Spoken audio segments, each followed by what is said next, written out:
நேற்று நடந்த விஷயங்கள் மூலியமா இந்த கேஸ் வந்து முன்னேறி போகும், ஒரு சரியான தீர்ப்பு வரதுக்கான வழிவகுக்கும்ன்ற நம்பிக்கை இருக்கா? மனுதாரர் தரப்பு தாக்கல் செஞ்சிருக்கிற மனுவிலிருந்து பேச வேண்டிய நீதிபதி அவர்கள் அதை தாண்டி டிராவல் பண்ணி என்ன இந்த வழக்கில் கிரவுண்ட்ஸ் எடுத்திருக்கணும் என்பதை போல நீதிபதி தீர்ப்பு எழுதியிருக்கிறார். அப்படி நீதிபதி தீர்ப்பு எழுதுவதற்கான அதிகாரம் அவருக்கு கிடையாது. இது clear case of violation of principle of natural justice. Rama Ravikumar பெட்டிஷன்ல என்ன எழுதிருக்கணும் அப்படின்றத ஆமா, அந்த இதுவை டிரைவ் பண்ணி சொல்றாரா? ஆமா, அப்படி சொல்றாரு. இப்ப நீதிபதி நேத்து வந்து பெட்டிஷன் சார்பாக ஆஜரான வழக்கறிஞர் வந்து ஒரு பேட்டி கொடுத்திருந்தாரு. எங்க நம்பிக்கைன்னு சொல்லிட்டோம், நம்பிக்கைன்னு சொல்லிட்ட பிறகு நாங்க அதுல ப்ரூவ் பண்றதுக்கு எதுவுமே கிடையாது, அவசியம் இல்லை, நீங்க இல்ல நம்பிக்கை இல்லைன்னு சொல்றீங்கன்னா அதை நீங்க தான் ப்ரூவ் பண்ணணும்னு சொல்லி ஒரு வாதம் வைக்கிறாரு. அதை நீதிபதி திரு ஜி.ஆர். சாமிநாதன் அவர்கள் முன்பாக அந்த வாதத்தை அவங்க வைக்கல. அது ரைட், உரிமை அப்படின்னு சொல்றாங்க. எங்க நம்பிக்கைன்னு அவங்க சொல்லல. உரிமைனா என்ன உரிமை சட்ட ரீதியா? அதே சமயம் நீதிபதி அவர்கள் ஒரு அரேஞ்ச்மெண்டா பேசி வேற ஒரு இடத்துல கூட பண்ண முடியுமா அப்படின்னு கேட்டாரு நீதிபதி ஜெயச்சந்திரன் அவர்கள். பெட்டிஷனர் கேட்டு அதை நீதிபதி சொல்லியிருக்காரா இல்ல நீதிபதியா அதை கேட்கிறாரா? நீதிபதியா அவங்களுக்கு உச்சியில் ஏத்தணுன்றது தானே கோரிக்கை. அப்ப நீதிபதியை ஒரு வயா மீடியாவை சொல்றாங்க அந்த பக்கம் ஏத்திக்கங்க அப்படின்னு, அதை ஏத்துக்குருவாங்களா? அவங்க நோக்கம் என்பதை தெரிஞ்சுட்டு தான் நம்ம அதை பேசணும். அவங்க ஒரு பிரச்சனையை முடிக்கிற நோக்கத்துல அவங்க வரல. இது பிரச்சனையாக்க வேணும்னு வந்திருக்கவங்ககிட்ட என்ன பேசினா என்ன ஆகும்? மோகன் பகவத் என்ன பேசியிருக்காரு? இந்த பிரச்சனை என்பது இந்துக்களுக்கு சாதகமாக தீர்க்கப்பட வேண்டும் அப்படின்னு சொல்றாரு. முதல்ல இது இந்து முஸ்லீம்ன்ற பிரச்சனையே கிடையாது. கோயில் நிர்வாகத்தின் பழக்கத்துக்கு எதிராக சங் பரிவார அமைப்புகள் நிற்கிறார்கள், அவ்வளவுதான் இது பிரச்சனை. இரண்டாவது, நீதிமன்றத்தில் வழக்கு நிலுவையில் இருக்குது. மதுரை உயர்நீதிமன்ற நீதிபதிகள் வழக்கை விசாரித்துக் கொண்டிருக்கிறார்கள். வழக்கு நீதிமன்றத்தில் இருக்கிறது என்று சொல்லிவிட்டு இதை இந்துக்களுக்கு சாதகமாக தீர்க்கணும் அப்படின்னு பேசினா நீதித்துறை அச்சுறுத்துறீங்களா? RSSல இருந்து நீதித்துறை மிரட்டுறீங்களா? இது நீதித்துறையின் தீர்ப்புல தலையிடுறது இல்லையா? இதை யாராவது கண்டிச்சிருக்காங்களா? யாராவது பேசியிருக்காங்களா? நான் இன்னொன்று கேட்கிறேன். இப்பிரச்சனை இஸ்லாமியர்களுக்கு ஆதரவாக தீர்க்கப்பட வேண்டும் அப்படின்னு ஸ்டாலின் பேசியிருந்தார் வைங்க, நீதிமன்றம் சும்மா இருந்திருக்குமா? ஊடகங்கள் சும்மா இருந்திருக்குமா? இப்போ ஒரு அமித்ஷா அவர் பேசும்போது கூட ஒரு இந்து மதத்தோட நம்பிக்கை நிலைநாட்ட முயற்சித்த ஒரு நீதிபதிக்கு இந்த கதி அவரை பதவி எடுத்து நினைக்கிறாங்க. அமித்ஷா மேல நீதிபதி ஜி.ஆர். சாமிநாதன் அவர்கள் நீதிமன்ற அவமதிப்பு போல தொடரும்.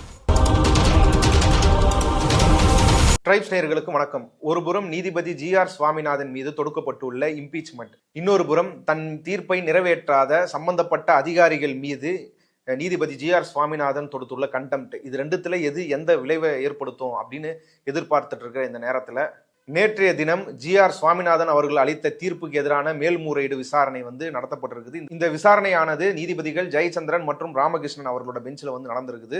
இந்த விசாரணையின் போது அரசு தரப்பு வழக்கறிஞர்களாக இருக்கட்டும், இல்லை கோயில் நிர்வாகம் தரப்பு வழக்கறிஞர்களாகட்டும், ரொம்ப காட்டமான வாதங்களை, ரொம்ப விமர்சனபூர்வமான வாதங்களை வந்து முன் வச்சிருக்கிறாங்க ஜி.ஆர்.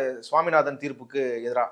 அதாவது ஜி.ஆர். சுவாமிநாதன் இதுதான் தீபத்துன்னு சொல்றதுக்கோ, இல்லை அவர் கொடுத்த தீர்ப்போட எந்த முகாந்தரத்துக்கோ ஒரு ஆதாரமாக சொல்லப்படும் வகையில ஒரு துண்டு பேப்பர் கூட ஒரு பெஞ்சில் கிடையாது. அப்படி ஒரு ஆதாரமே இல்லாம தான் ஒரு தீர்ப்பு கொடுத்திருக்கிறாரு.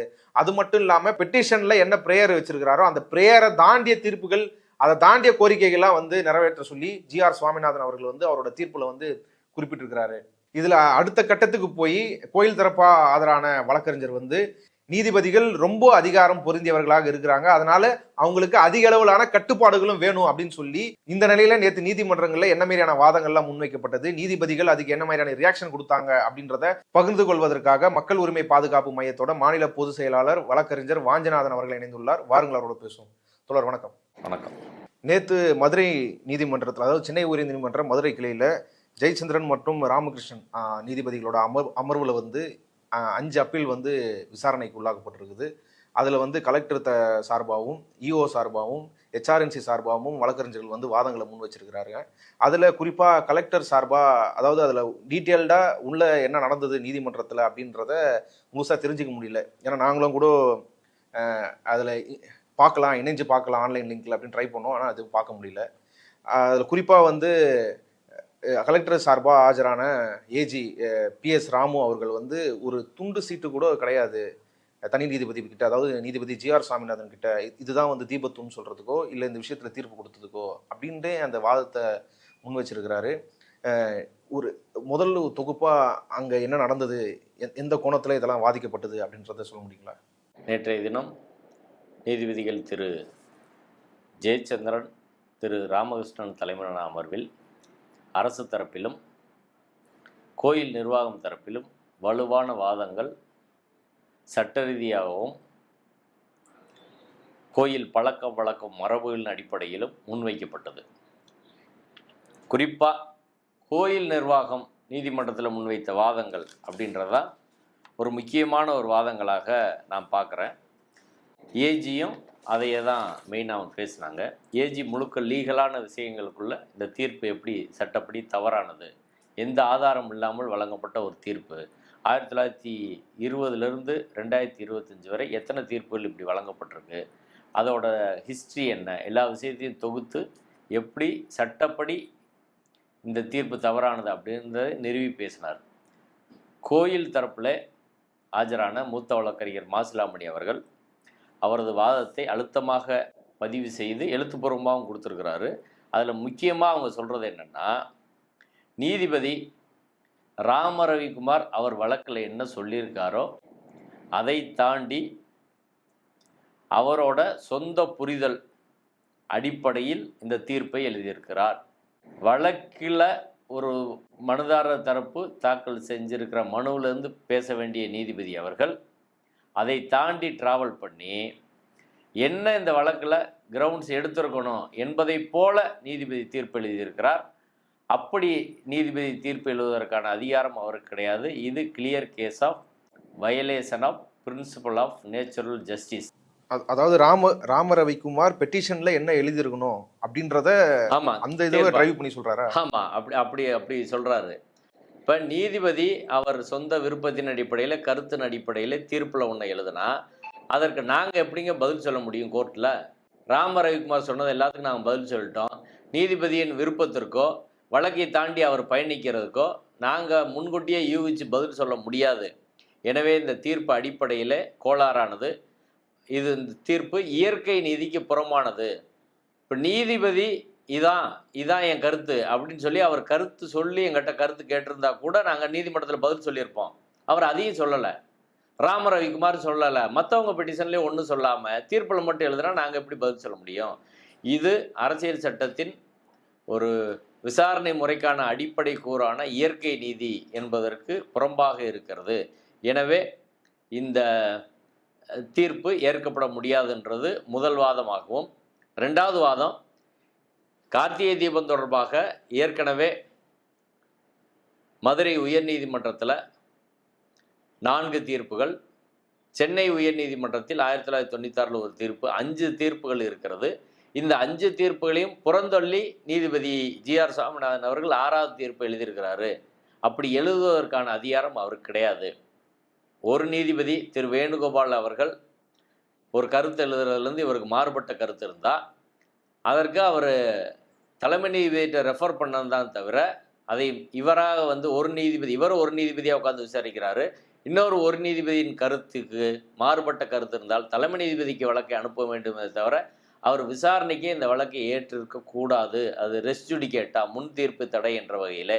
ரெண்டாவது, 2 நீதிபதிகள் அமர்வு, நீதிபதி திரு MM சுந்தரேஷ், நீதிபதி திரு கல்யாண சுந்தரம் தலைமையிலான அமர்வு இந்த வழக்கில் தீர்ப்பு சொல்லியிருக்கிறது கார்த்திகை தீபம் பிரச்சனையில். அதையும் அவர் புறந்தள்ளி இருக்கிறார். எனவே அந்த தீர்ப்பு என்பது சட்டப்படி செல்லாது. இது 2வது வாதம். 3வதாக என்ன சொல்கிறாங்கன்னா, அதாவது இதுவரை 1920 2025 வரை தீபத்தூண் அப்படின்ற வார்த்தையோ அதற்கான வழக்கோ எங்கேயுமே கிடையாது. கிட்டத்தட்ட ஒரு 19 வழக்குகள் இருக்குது திருப்பரங்குன்ற மலை தொடர்பாக. இதில் எதுலேயுமே தீபத்தூண் என்ற வார்த்தை எங்கேயுமே கிடையாது. முதல் முறையாக நீதிபதி ஜிஆர் சாமிநாதன் முன்பாக கொண்டு வரப்படுகிறது. அது சட்டப்படி செல்லாது அப்படின்னு சொல்கிறாங்க. ஏற்கனவே குதிரை சுனைன்னு ஒரு இடத்துல கேட்டாங்க, மலை உச்சின்னு கேட்டிருக்காங்க, இப்போ தீபத்தூண்னு கேட்குறாங்க. இப்போ 3 இடத்துல அவங்களே மாற்றி சொல்கிறாங்க. ஆனால் கோயில் நிர்வாகம் தொடர்ச்சியாக ஒரே ஸ்டாண்டு தான் எடுத்துகிட்டு வரோம். ஜெயலலிதா அவர்கள் ஆட்சி காலத்தில் 2014 என்ன ஸ்டாண்ட் எடுத்தாங்களோ, எடப்பாடி அவர்கள் ஆட்சி காலத்தில் 2017 என்ன ஸ்டாண்ட் கோயில் நிர்வாகம் எடுத்தாங்களோ அதை தான் 2025 எடுத்திருக்கிறோம். எங்களது ஒரே ஸ்டாண்டு உச்சி பிள்ளையார் கோயில். அது முருகன் கோயில் கருவறைக்கு நேர் மேலே இருக்கிறது. அந்த மலையின் உச்சியில் இருக்கிறது. 2 மலை இருக்குது. ஒரு மலையின் உச்சியில் நாங்கள் தீபம் ஏற்றுறோம். இன்னொரு மலையில் தர்கா இருக்குது. தர்கா ஆரம்பத்தில் கட்டும்போது கூட தர்கா கட்டுபவர்கள் முருகன் கோயிலுக்கு நேர் மேலே கட்டினோம்னா பக்தர்கள் மனது பாதிக்கப்படும் என்பதால் இன்னொரு மலையில் கட்டியிருக்கிறாங்க, அதனால் அந்த மத வழிபாட்டு தலத்தையும் நாம் மதிக்க வேண்டும் என்ற அடிப்படையில் தான் இதெல்லாம் நாங்கள் சொல்கிறோம் அப்படின்னு சொல்லி 3வது வாதமாக வைத்தார்கள். 4வது வாதமாக என்ன சொல்கிறாங்கன்னா, தீபத்தூண்ன்றது அந்த மலை உச்சி, தர்கா இருக்கக்கூடிய மலை உச்சிக்கு கீழே ஒரு மலை இருக்குது, அந்த இடத்துல இருக்குது, மலை மொத்தம் 3ஆக இருக்குது அப்படின்னு சொல்கிறாங்க. நீதிபதி அவர்கள் தனது தீர்ப்பிலே சொல்லியிருக்கிறார், மலை 3ஆக இல்லை, மலை 2ஆக தான் இருக்குது, தர்கா பக்கத்தில் தான் அது இருக்குது. 3 மலை என்றது இவர் எப்படி முடிவுக்கு வந்தார் அப்படின்றது எங்களுக்கு தெரியலை. அந்த இடத்தையே தவறாக லொக்கேட் பண்ணி சொல்கிறாரு. அதற்கு சிவில் கோர்ட்டுக்கு தான் போகணுமே ஒழிய இங்கே தீர்மானிக்க முடியாது. அடுத்து, கோயில் பழக்கம் வழக்கம் மரபு என்பதை பொறுத்து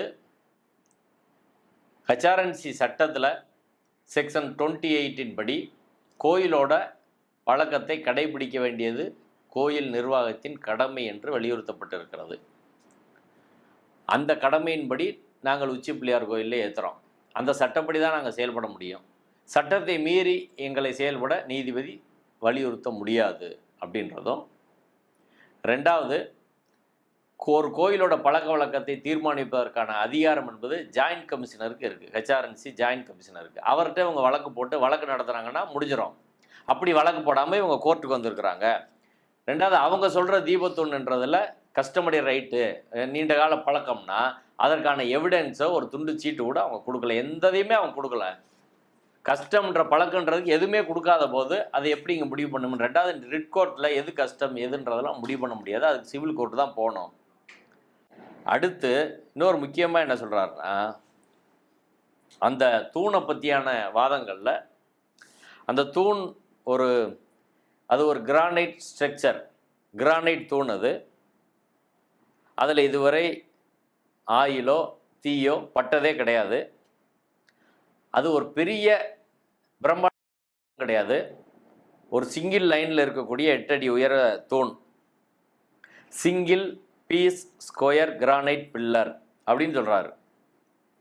அதில் நீங்கள் பெரிய அளவில் கார்த்திகை தீபம் ஏற்றுவதை போல, திருவண்ணாமலையில் ஏற்றுறது போல, அங்கே பல 100 லிட்டர் எண்ணெய் பெரிய அளவிலான திரிகளை வைத்து அந்த இடத்துல ஏற்றவே முடியாது. கார்த்திகை தீபம் ஏற்றவே முடியாது. அப்படி ஏற்றுனா அது உடஞ்சிரும்.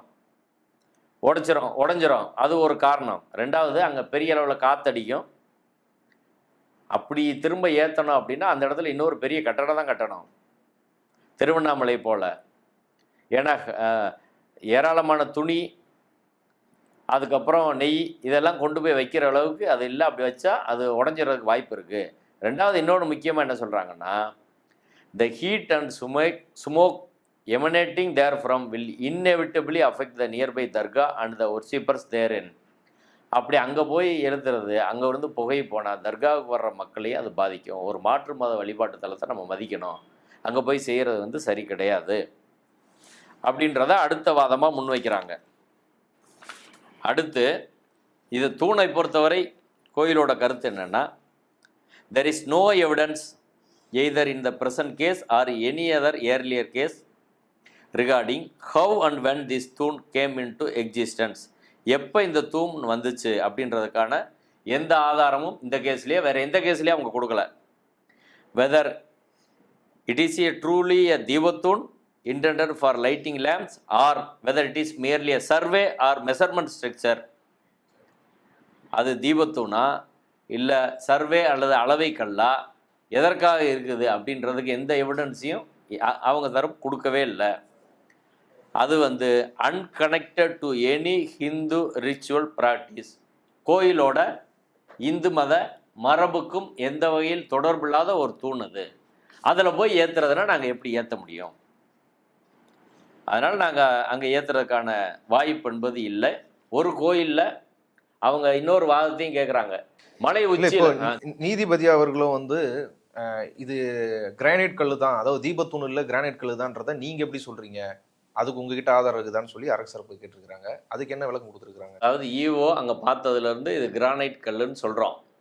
நீதிபதி என்ன கேட்டார்னா, சர்வே ஸ்டோன்னு நீங்கள் ஸ்டாண்ட் எடுத்தீங்கன்னா நாங்கள் தொல்லியல் துறையை வச்சு ஆய்வு நடத்துவோம்னு சொன்னாங்க. அதற்கு கோயில் தரப்பில் என்ன சொன்னாங்கன்னா, இது மாதிரி நாங்கள் பார்த்ததுலேருந்து நாங்கள் சொல்கிறோம், பல்வேறு கருத்துக்கள்லேருந்து நாங்கள் சொல்கிறோம். இது தீபத்தூண் என்பதை யார் வழக்கு தொடுத்தார்களோ அவங்க தாங்க நிரூபிக்கணும். எங்கிட்ட அது கேட்டு இது சர்வே ஸ்டோனா, இது இல்லை வேற ஸ்டோனா, கிரானைட் ஸ்டோனா, அந்த ஸ்டோனா, இந்த ஸ்டோனா, நாங்கள் பதில் சொல்லி இதிலிருந்து அவர்கள் வழக்கை கட்டி எழுப்ப முடியாது. அதுலேருந்து நீதிமன்றம் முடிவுக்கு வர முடியாது. எங்கள் வழக்கு என்னென்னா, அவங்க வழக்கு நிரூபிக்கணும். எதிர்த்தரப்பு வழக்கு நிரூபிக்க சொல்லி எப்படி கோர முடியும்? நீங்கள் எப்படி சொல்கிறீங்க அப்படின்னு எப்படி கேட்க முடியும்னு அவங்க சொன்னாங்க பதில். ஆமாம், இது மாசிலாமணி மூத்த வழக்கறிஞர் சொல்லியிருக்காரு. நேற்று வந்து பெட்டிஷன் சார்பாக ஆஜரான வழக்கறிஞர் வந்து ஒரு பேட்டி கொடுத்துருந்தாரு. எங்கள் நம்பிக்கைன்னு சொல்லிட்டோம், நம்பிக்கைன்னு சொல்லிட்ட பிறகு நாங்கள் அதில் ப்ரூவ் பண்ணுறதுக்கு எதுவுமே கிடையாது, அவசியம் இல்லை, நீங்கள் இல்லை நம்பிக்கை இல்லைன்னு சொல்கிறீங்கன்னா அதை நீங்கள் தான் ப்ரூவ் பண்ணணும்னு சொல்லி ஒரு வாதம் வைக்கிறாரு.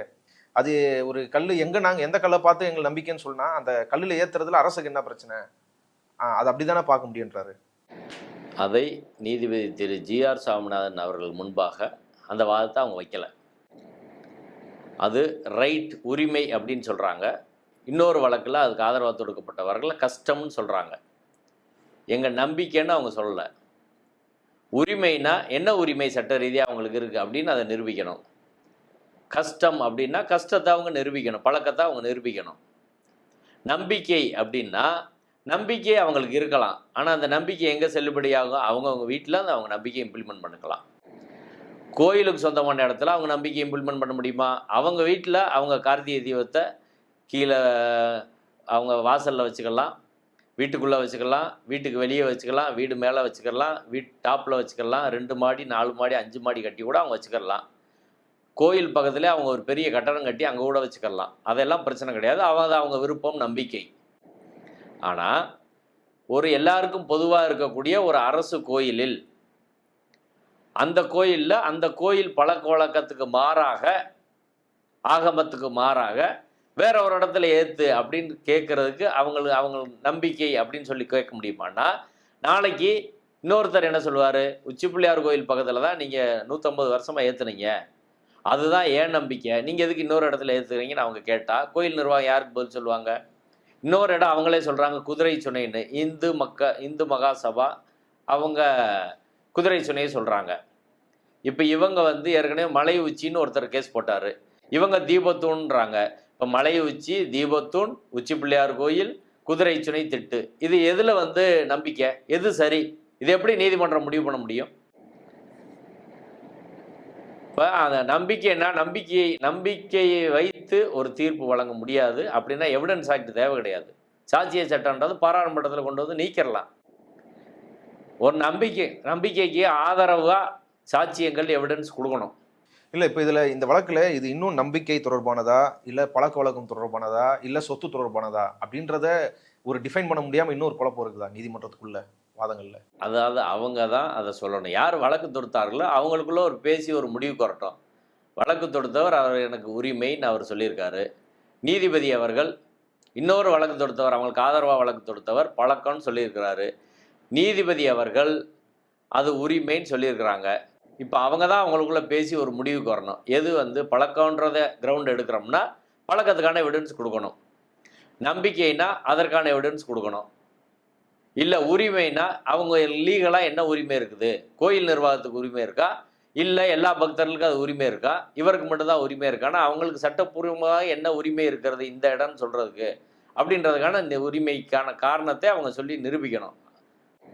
அப்படி இல்லாத போது ஒவ்வொருத்தரும் ஒரு இடம் கேட்டால் என்ன பண்ண முடியும்? நாளைக்கு இன்னொருத்தர் கேட்பாங்கல்ல. இப்போ இது பிஜேபிக்கும் திமுகவுக்கும் பொலிட்டிக்கல் போட்டி அப்படின்னு இது டெவலப் ஆகி வந்தாலும் கூட திமுகவில் எத்தனையோ இந்துக்கள் இருக்காங்க, எல்லா கட்சி விசிகாவில் இருக்கிறாங்க, மதிமுகவில் இருக்கிறாங்க. எல்லா கட்சியும் ஆளுக்கு ஒரு இடத்துல நாங்களும் இந்து தான் இங்கே ஏற்று, நான் இந்து தான் இங்கே ஏற்று அப்படின்னு போட்டால் எத்தனை இடத்துல ஏற்ற முடியும்னு சொல்லுங்கள்? கார்த்திகை தீபம்ன்றது மலையில் ஒரு இடத்துல தாங்க ஏற்ற முடியும், 100 இடத்துல ஏற்ற முடியும். எந்த கோயிலில் அப்படி ஏற்றுறாங்க? மாசிலாமணி அவர் வந்து இன்னொரு வாதத்தை வைக்கிறாரு. அதாவது பெட்டிஷனர் ராம ரவிக்குமார் வந்து இஓ கிட்ட தான் கொடுத்தாரு, ஹெச்ஆர்என்சியோட ஜாயின்ட் கமிஷனர் கிட்ட கொடுக்கல, கொடுக்கப்பட்ட இங்கே கொடுக்கப்பட்ட கோரிக்கையும் வேற, கோர்ட்டில் கொடுக்கறதுக்கும் வேற, இதை வந்து அப்படி எடுத்துக்க முடியாது அப்படின்னு சொல்லி அது ஒரு ஜெனியூனிட்டியே இல்லைன்றதை அவர் ஆர்கியூ பண்றாரு. அதுக்கு நீதிபதி ஜெயச்சந்திரன் அவர்கள் வந்து ஒரு கேட்கிறாரு, சரி ஓகே அது புரிஞ்சுக்க முடியுதா, ஒரு ஹெச்ஆர்என்சி கமிஷனர் கிட்ட கொடுக்க முடியல, அவர் வந்து ப்ராப்பரா ஒரு ரெப்ரஸன்டேஷன் உங்களுக்கு கொடுத்தா அதை ஏத்துக்க தயாரா அப்படின்னு கேட்கிறாரு. அதாவது அவர் கிட்டத்தட்ட ஒரு ஃபோர்ஜரி பண்ணியிருக்காரு ராம ரவிக்குமார் அப்படின்றத இங்க சொல்றாங்க அரசு தரப்புல இருந்து, ஈஓ தரப்புல இருந்து.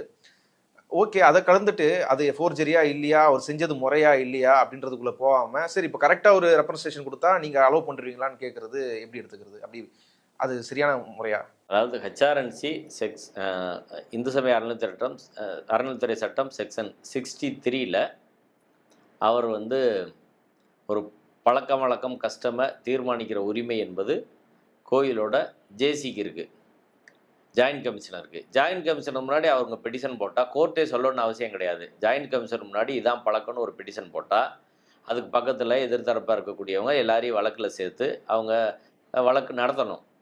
அவங்க போட்டு இப்போ தர்கா தரப்பு இருக்காங்க, அரசு தரப்பு இருக்காங்க, கோயில் தரப்பு இருக்காங்க, எல்லா தரப்பும் பதில் மனு போடுவாங்க. அதுக்கப்புறம் அங்கே எவிடன்ஸ் விடணும், அதை குறுக்கு விசாரணை பண்ணுவாங்க. இவங்க சைடு எவிடன்ஸ் விடுவாங்க, அதை குறுக்கு விசாரணை பண்ணுவாங்க. அதுக்கப்புறம் அவர் ஒரு உத்தரவை போடுவார். அதுக்கு பிறகு அது நீதிமன்றத்துக்கு வரலாம். அப்பீல் கமிஷனருக்கு அப்பீல் இருக்குது, கமிஷனருக்கு அப்புறம் ஹைகோர்ட்டுக்கு வரலாம். இதுதான் சட்டப்படியான நடைமுறை. இதை நீதிமன்றம் சொல்லணும்னு அவசியமே கிடையாது. அதை தாராளமாக அவங்க இப்போ கூட அந்த வழக்கு போடலாம். அது போட்டால் அவங்க அதை முடிவு பண்ணுவாங்கன்றதா விஷயம். அதே சமயம் நீதிபதி அவர்கள் ஒரு அரேஞ்ச்மெண்ட்டாக பேசி வேற ஒரு இடத்துல கூட பண்ண முடியுமா அப்படின்னு கேட்டார் நீதிபதி ஜெயச்சந்திரன் அவர்கள். ஹெச்ஆர்என்சி கமிஷனருக்காக பேசிய மூத்த வழக்கறிஞர் சண்முக சுந்தரத்தை கேட்டார்.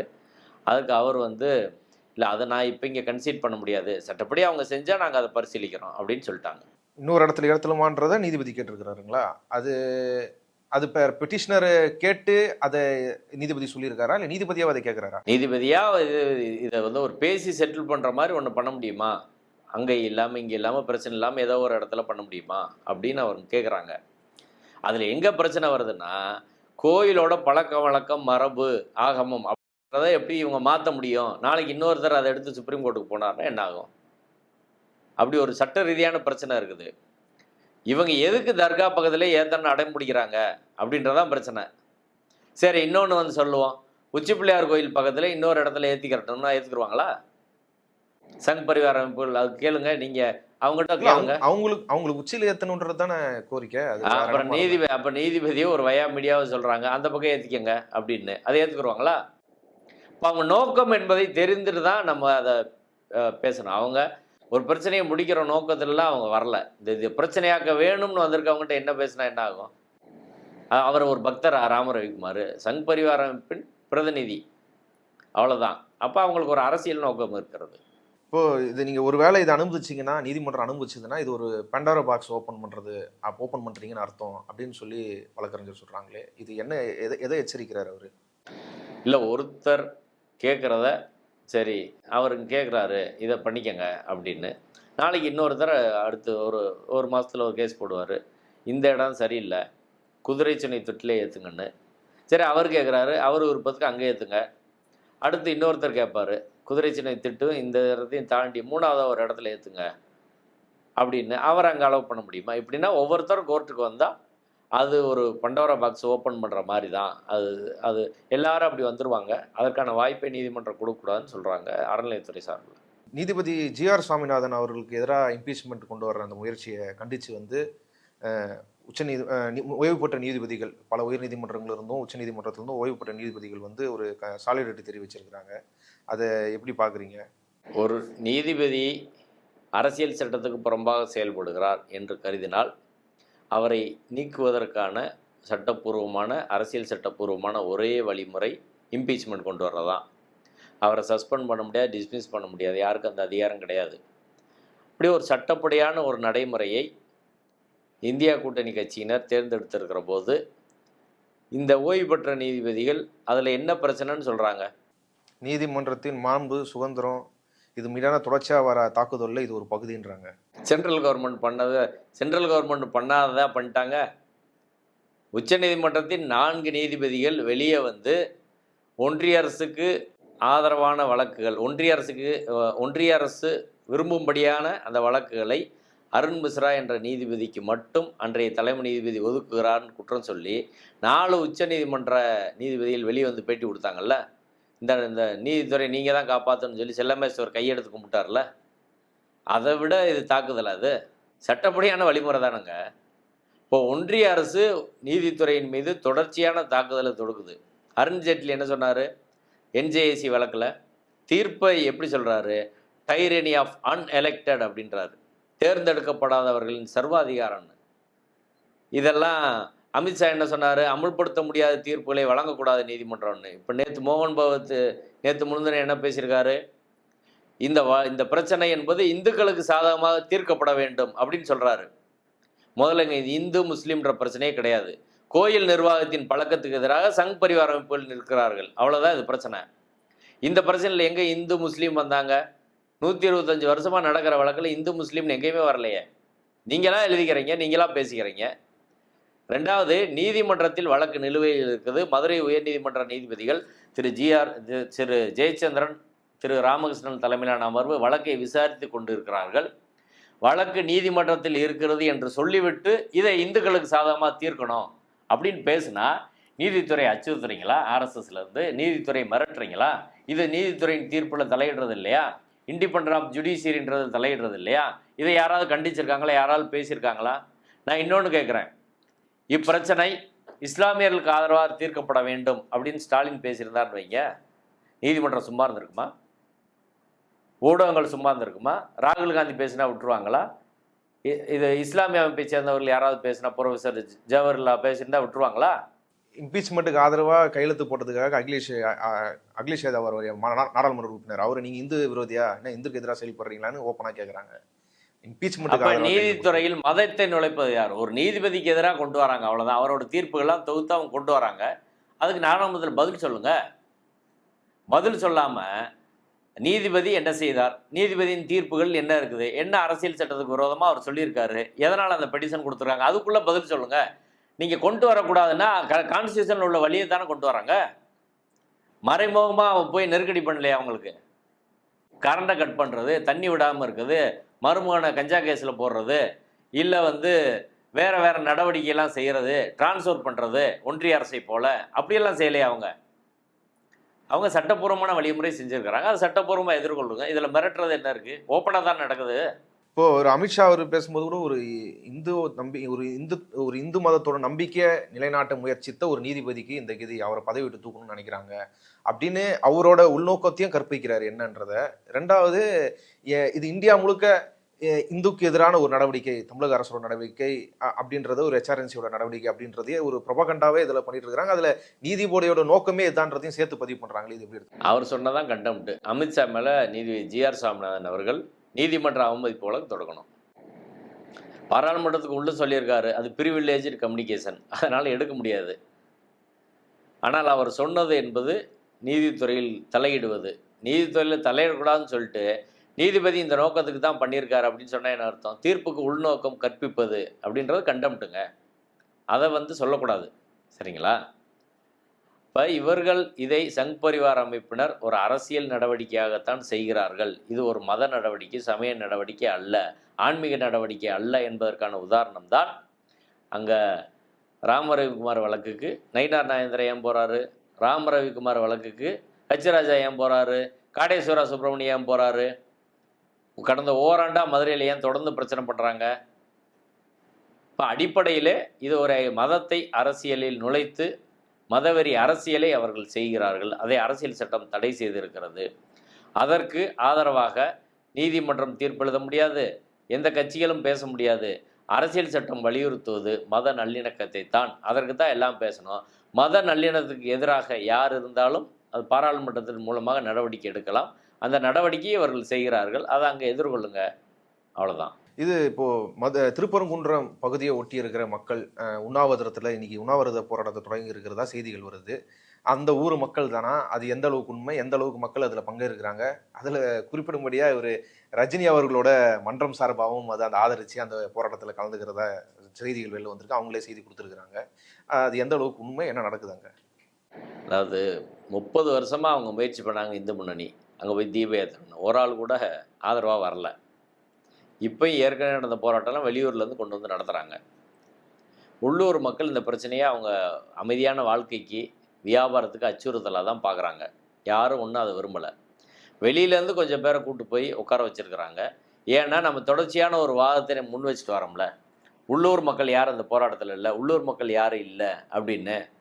அதற்கு இன்னைக்கு கொஞ்சம் பேரை பிடிச்சிட்டு வந்து உட்கார வச்சுருக்காங்க. அவங்ககிட்ட பல 1000 கோடி இருக்கிறது. பிஜேபியை தேர்தல் நிதி பத்திரத்தில் 7-8 கோடி வாங்கியிருக்கிறாங்க. அவ்வளவு பணம் இருக்கிற போது ஆர்எஸ்எஸிடம் பல 1000 கோடி இருக்குது. அமெரிக்காவிலே அவங்க லாபி பண்ணுற அளவுக்கு இருக்காங்க. இப்போ பணம் இருக்கிறவங்க ஆளை கூட்டு வர ஒரு பெரிய விஷயமா? இது எல்லாருக்கும் தெரிஞ்சது தான். அவங்களால யாரையும் விலைக்கு வாங்க முடியும், கூட்டு வர முடியும், அது செய்கிறாங்க. பெரும்பாலும் வெளியூர்லேருந்து தான் கூட்டு வராங்க. இதான் வெளியூர் தானா? வெளியூர் தான். உள்ளூர் ஆட்களை கொஞ்சம் காசு கொடுத்து கூட்டு வந்திருக்கிறாங்கன்றதான் அங்கே விசாரிக்கிற வகையில் சொல்கிறாங்க. நாளைக்கு இந்தியா கூட்டணிக்கு அங்கே பெர்மிஷன் கொடுத்தா அவங்க இதை விட பெரிய கூட்டத்தை கூட்டுவாங்க, இதை விட 10 மடங்கு கூட்டுவாங்க. அதெல்லாம் ஒரு பிரச்சனை கிடையாது. அதனால் கொஞ்சம் பேர் அங்கே உட்கார்றதுன்றது அவங்க நம்ம வைக்கிற வாதத்துக்கு உள்ளூர் ஆள் இருக்காங்கன்னு காட்டுறதுக்கான ஒரு முயற்சியை பண்ணுறாங்க. அவ்வளோதான் விஷயம் ஒழிய அதை தாண்டி ஒன்றும் இல்லைங்க. 10,000 பேர் திரண்டுட்டாங்களா? உள்ளூரில் எவ்வளோ மக்கள் இருக்காங்க? யார் வந்தாங்க? 50 பேர் தானே? அவ்வளோதான். இந்த 50 பேரை யாரை எங்கேருந்து வேணாலும் கூப்பிட்டு வரலாம். காசு கொடுத்தா இன்றைக்கி வந்து என்னன்னு தெரியாமல் கூட அங்கேருந்து மக்கள்கிட்ட நீங்கள் கேட்டிங்கன்னா தான் தெரியும் எதுக்கு கூப்பிட்டு வந்துருக்குறாங்க. இப்போ இங்கே ஏற்கனவே இந்த கேஸ் தொடர்பாக ஆரம்ப கட்டத்தில் இருந்தே வந்து அரசு தரப்பு வாதங்கள் வந்து அவ்வளவும் ஆரோக்கியமாக இல்லை அப்படின்னு சொல்லியிருந்தீங்க. நீங்கள் பல விஷயங்களை வந்து நீதிமன்றத்திலையும் வெளியிலையும் வந்து பேசியிருந்தீங்க. சமீபமாக கூட வாய்ஸ் ஆஃப் டீம் கூட்டத்தில் நீங்கள் சொன்ன விஷயங்கள் அதெல்லாம் இன்னைக்கு நீதிமன்றத்துக்குள்ள அரசு தரப்பு வழக்கறிஞர்கள் வந்து ஒரு ஆக்டிவான ஒரு ஆர்கியூமெண்ட் வச்சு தான் நாங்கள் பார்க்குறோம். உங்களுக்கு எப்படி இருக்குது இந்த ஆர்கியூமெண்ட்ஸ் மூலயமா, நேற்று நடந்த விஷயங்கள் மூலயமா இந்த கேஸ் வந்து முன்னேறி போகும், ஒரு சரியான தீர்ப்பு வரதுக்கான வழிவகுக்கும்ன்ற நம்பிக்கை இருக்கா? அதாவது நேற்று உண்மையிலே அரசு தரப்பில், கோயில் தரப்பில் மிக தெளிவான வாதங்கள் முன்வைக்கப்பட்டது. அதை நான் நேற்று பேட்டியிலே எல்லா ஊடகங்களுக்கும் நான் சொல்லியிருக்கிறேன். ஒரு அரசு வழக்கறிஞர்கள் ஒரு தவறு செஞ்சால் அல்லது அரசு தவறு செஞ்சால், யார் தவறு செஞ்சாலும் தவறு செஞ்சால் தவறுன்னு சொல்லுவோம், சரியாக இருந்தால் சரின்னு சொல்லுவோம். அவ்வளோதான் விஷயம். நம்மளுக்கு பொது நோக்கம்தான். அந்த பொது நோக்கத்துக்கு மாறுபட்டு யார் செயல்பட்டாலும் என்ன சொன்னாங்களோ அது செய்யணுன்றதான் நம்ம கோரிக்கை. அதை வந்து இப்போ நம்ம வெளியிலெல்லாம் தொடர்ந்து அப்படி பேச போய் தான் இப்போ இந்த ஸ்டாண்ட் அப்படி வர்றாங்க. சரிங்களா? அதனால் நேற்று சரியாக தான் வச்சாங்க. அதே சமயம் நேற்று அவர்கள் செய்த ஒரு தவறு, இந்த வழக்கின் இறுதி விசாரணையை பேசுறது அப்படின்றது தவறான ஒரு அணுகுமுறை. ஸ்டே பெட்டிஷனில் மட்டும்தான் பேசணும். நீங்கள் ஏற்கனவே 2 நீதிபதிகள் அமர்வு நீங்கள் சிஎஸ்எஃப் போலீஸ் அனுப்புனதை சரின்னு சொல்லியிருக்கிறாங்க. இப்போ பொதுவாக ஒரு அட்வொகேட் அப்படின்ற முறையில் பெஞ்ச் அப்படின்றத வந்து பெஞ்சோட மைண்ட் என்னன்னு பார்த்து வழக்கு நடத்துறது எல்லாரும் செய்யக்கூடிய ஒரு நடைமுறை. சரிங்களா? அப்போது ஒரு டாக்டிஸாக இந்த பெஞ்சில் அதை நடத்துகிறதா இல்லையா, இப்போ ரிட் பெட்டிஷனோட ஸ்டே பெட்டிஷனில் மட்டும் பேசிட்டு செய்கிறதா இல்லையா அப்படின்றதெல்லாம் ஒரு சரியான ஒரு அணுகுமுறை என்பது ஒரு டாக்டிஸ் வேணும். என்னை பொறுத்தவரை ஸ்டே அப்ளிகேஷன்லாம் பேசணும். இதில் ஒன்றும் அர்ஜென்சி கிடையாது. ரிட் அப்பீலில் மெதுவாக நிதானமாக பேசலாம். இப்போ தர்கா தரப்பில் தாக்கல் செய்த வழக்கு 2 தான் விசாரணைக்கு வந்திருக்கு. இன்னும் 2 வரவே இல்லை. நிறைய பேர் இடையீட்டு மனு போட்டாங்க, அதெல்லாம் வரல. தேவைப்பட்டால் பதிலும் மனு தாக்கல் பண்ணணும், அதுவும் இல்லை. புது எவிடன்ஸ் கொடுக்குறோன்னா கொடுக்கலாம். இதுக்கெல்லாம் கால அவகாசம் இல்லாமல் அவசர கதியாக இந்த பிரச்சனையை பேச வேண்டிய அவசியம் ஒன்றும் கிடையாது. சரிங்களா? 2வது, ஒரு சூடாக இருக்கிற பிரச்சனையில் கொஞ்சம் ஆற போடணும். ஆற போட்டு ஜனவரி பொங்கலுக்கு அப்புறம் அது போச்சுன்னா அப்படியே அது குறைஞ்சி இயல்புக்கு போயிடும். மக்கள் அங்கே இயல்பாயிருவாங்க. அதான் வெளியில் ஒரு அரசியல் சூழல் எப்படி இருக்குன்றது நீதிமன்றத்துக்குள்ளே இருக்கிறவங்க அதை கவனிக்கணும். ஆமாம், கவனிச்சுட்டு நீங்கள் வந்து ஒரு பதட்டம் கூடுற மாதிரியான இது வந்து உடனே செய்யக்கூடாதுன்றதான். அப்போ இடைக்கால உத்தரவுக்கு மட்டும்தான் அவங்க பேசியிருக்கணும். மற்றபடி நம்ம வாதங்களை பொறுத்தவரை மிக தெளிவாக முன்வைத்தார்கள். அதில் கோயில் தரப்பில் மிக மாசிலாமணி அவர்கள், மூத்த வழக்கறிஞர் மாசிலாமணி அவர்கள் ரொம்ப தெளிவாக பேசினாங்க. ஸ்ரீராம் மூத்த வழக்கறிஞரும் நல்லா பேசினாங்க. ஏஜின்னு நல்லா பேசினார். இப்போது இந்த வழக்கு எப்படி நகரும்னு நினைக்கிறீங்க? இதுக்கப்புறம் திங்கக்கிழமை தர்கா தரப்பு, அதுக்கப்புறம் இன்னும் கமிஷனர் தரப்பு, அனைத்து சாதி அர்ச்சகர் மாணவர் சங்க தரப்புலாம் திங்கக்கிழமை பேச போகிறோம். செவ்வாய்க்கிழமை அவர்கள் தரப்பு பேச போகிறாங்க, ராம ரவிக்குமார் மற்றவர்கள். அதற்கு பிறகு தேவைப்பட்டால் ஒரு நாள் ரிப்ளை வைப்பாங்க. அதுக்கப்புறம் ஜட்ஜ்மெண்ட் ரிசர்வ் பண்ணுவாங்க. அநேகமாக இந்த லீவு கழிச்சோ தீர்ப்பு வர்றதுக்கான வாய்ப்பு இருக்குது. இவ்வளோ நேரம் நேற்று நீதிமன்றத்தில் என்ன நடந்தது, இந்த வழக்கு எப்படி பார்க்கணும்னு சொல்லி உங்கள் கருத்துக்களை வெளிப்படுத்தினதுக்கு ரொம்ப நன்றி. நன்றி.